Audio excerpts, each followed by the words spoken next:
যে কে আসলেই কে আপনার ভালো চেয়ে, ওয়েল উইশার, ভালো চেয়ে আপনার সাথে বন্ধুত্ব করছে, আর কারা শুধুমাত্র স্বার্থের জন্য আপনার বন্ধু হিসাবে বন্ধু বেশে রয়েছে আপনার সাথে। তো এই জায়গাটা একটু লক্ষ্য রাখতে হবে।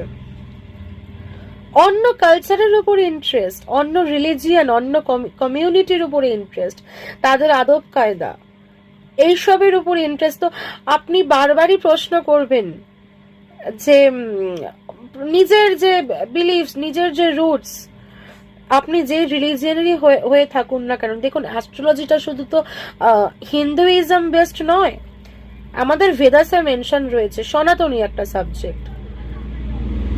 তো অ্যাস্ট্রোলজি ইজ ফর অল, সবার জন্য।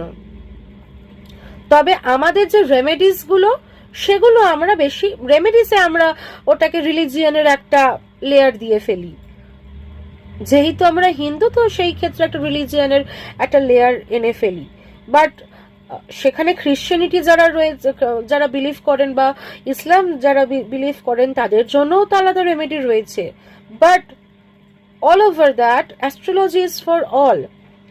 তো সেই ক্ষেত্রে আপনার অন্য অন্য যে কালচার রয়েছে, যেটা আপনার কালচার আপনার রিলিজিয়নের থেকে ভিন্ন, সেই কালচারের উপর আপনার ইন্টারেস্ট হবে, ইন্টারেস্টের একটা জায়গা রয়েছে, ইন্টারেস্ট আসবে।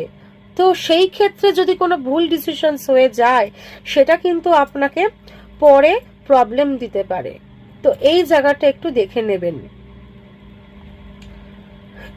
আপনারা যারা হায়ার স্টাডিজ করবেন ভাবছেন, সেখানে তো একটা টিচার একটা খুব বড় রোল প্লে করে। তো সেই টিচার পেতে গিয়ে আপনাকে স্ট্রাগল করতে হবে।